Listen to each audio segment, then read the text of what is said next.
Ancient Greece, a world teeming with gods, goddesses, and mythical heroes, where every stone and statue tells a story of divine intervention and human aspiration.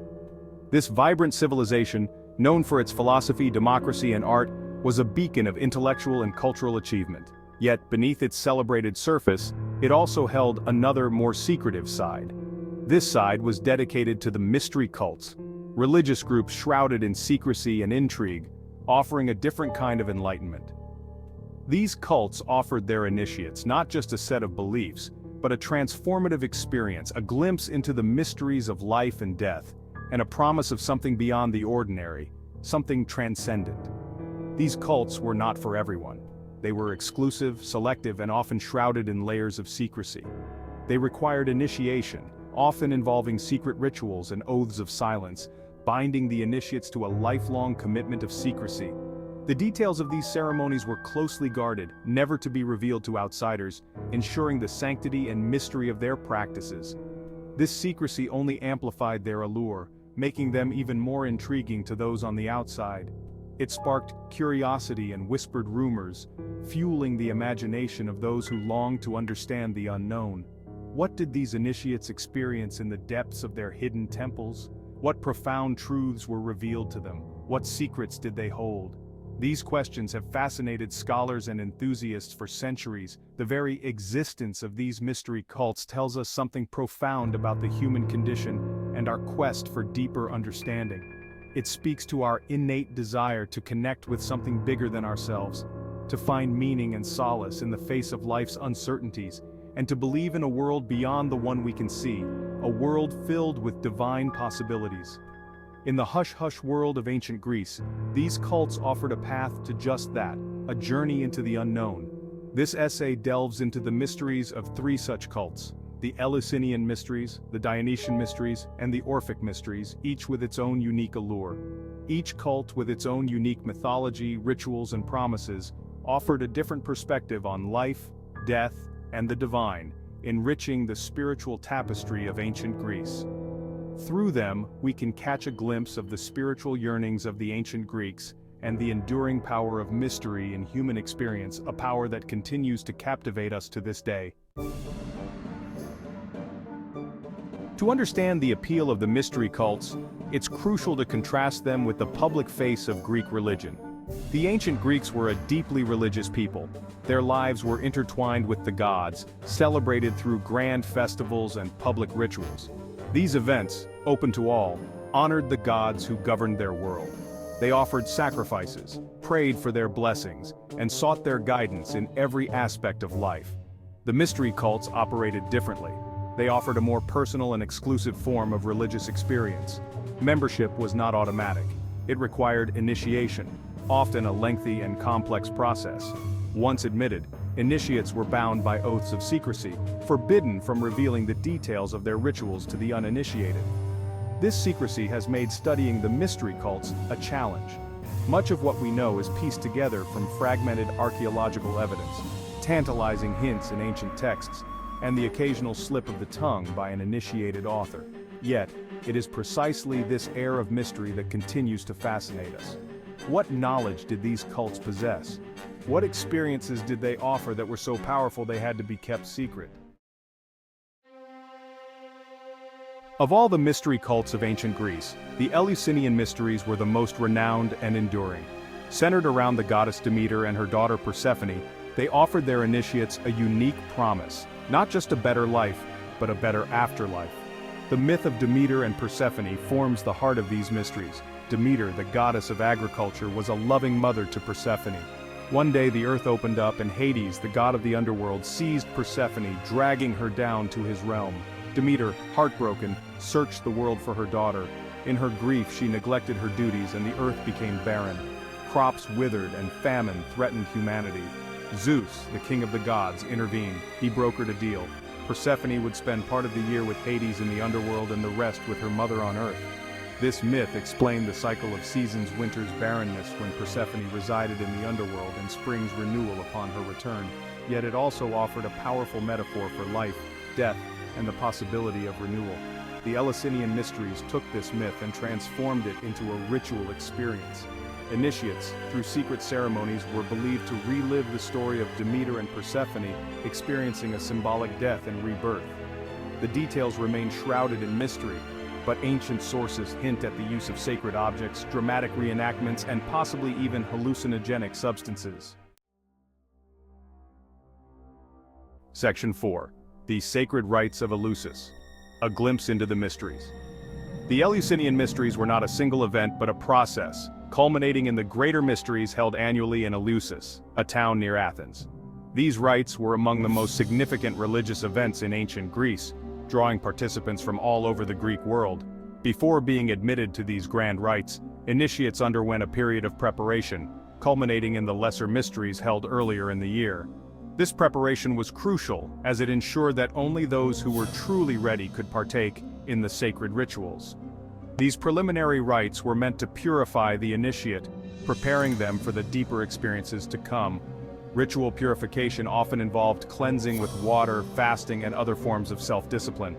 The journey to Eleusis itself was part of the ritual. This pilgrimage was not just a physical journey but a spiritual one, symbolizing the transition from the ordinary to the extraordinary. Initiates, dressed in white robes, walked from Athens to Eleusis, retracing the path Demeter had taken in her search for Persephone. This act of walking the sacred path was a form of devotion and a way to connect with the divine.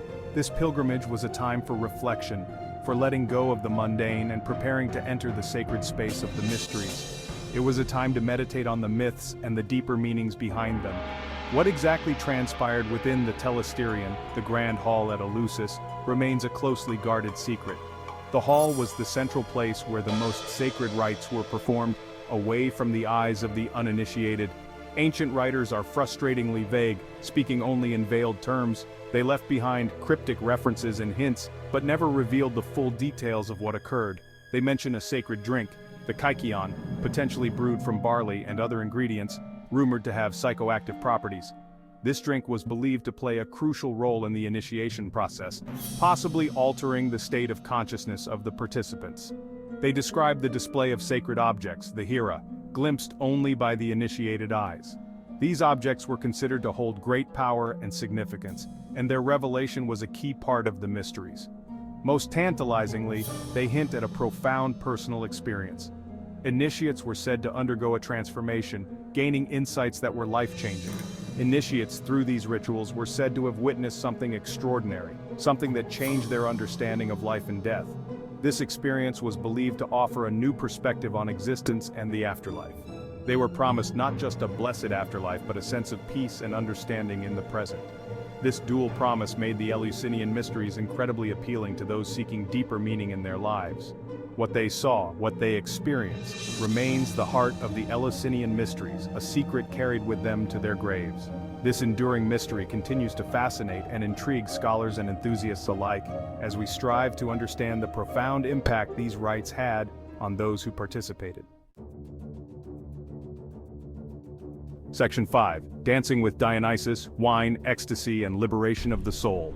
In contrast to the agrarian roots and afterlife focus of the Eleusinian mysteries, the Dionysian mysteries celebrated the raw, untamed energy of life itself. These rituals were a stark reminder of the wild, unpredictable forces that govern our existence. Their patron god, Dionysus, was a god of contradictions, a god of wine and ecstasy, but also of madness and frenzy. He embodied the duality of joy and chaos, pleasure and pain. He was not a god of the Olympian court, aloof and distant. Instead, he was deeply connected to the mortal realm, walking among the people. He was a god of the people, associated with the earth's bounty, the vine's intoxicating gift, and the wild, ecstatic experiences that blurred the lines between humanity and the divine.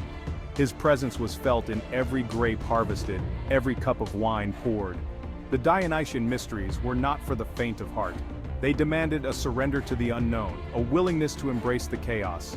Their rituals, often held in the wilderness under the cover of night, involved music, dancing, and the consumption of wine, all elements that could induce a trance-like state. The night provided a cloak of anonymity, allowing participants to lose themselves in the moment. In this state of ecstatic frenzy, participants felt a sense of liberation, a shedding of inhibitions and societal constraints. They danced with abandon, their movements guided by the rhythm of the earth. They connected with their primal instincts, with the raw energy that pulsed through the natural world. This connection was both exhilarating and terrifying. The danger of losing oneself in this ecstatic frenzy was real. It was a journey to the edge of sanity, a dance on the precipice of control. Myths surrounding Dionysus are full of tales of followers driven mad, torn apart in their frenzy, or transformed into creatures of the wild. These stories served as both warnings and testaments to the power of the god. Yet, it was precisely this danger, this flirtation with the edge of control, that held a strange allure. The risk was part of the reward, the chaos part of the ecstasy. In the grip of Dionysus, initiates confronted their deepest selves, the raw, untamed aspects of their being. They emerged transformed, having glimpsed the divine within the chaos. Section 6. Unveiling the myths of Dionysus, from Zeus's son to the god of rebirth. To understand the appeal of the Dionysian mysteries, we must delve into the myths surrounding Dionysus himself. His birth story is as unconventional as the god himself. He was the son of Zeus, the king of the gods, and Semele, a mortal woman. Hera, Zeus's jealous wife, tricked Semele, causing her demise. Zeus, however, saved his unborn son, sewing him into his own thigh until he was ready to be born. This unusual birth, a symbol of death and rebirth, became central to Dionysus's mythology. He was a god who had experienced death and emerged triumphant, a symbol of resurrection and renewal. The myths surrounding Dionysus are full of journeys, transformations, and encounters with the wild. He traveled the world, teaching mortals the art of viticulture, the making of wine. Wherever he went, he brought with him a sense of liberation, a celebration of life's pleasures, and a disregard for societal norms. For the initiates of his mysteries, these myths offered a powerful message. Life was not just about order and reason, as espoused by the philosophers. It was also about embracing the irrational, the emotional, the primal forces that surged beneath the surface. In the ecstatic rituals dedicated to Dionysus, they found a way to tap into these forces, to experience a different kind of freedom, a transcendence that went beyond the everyday.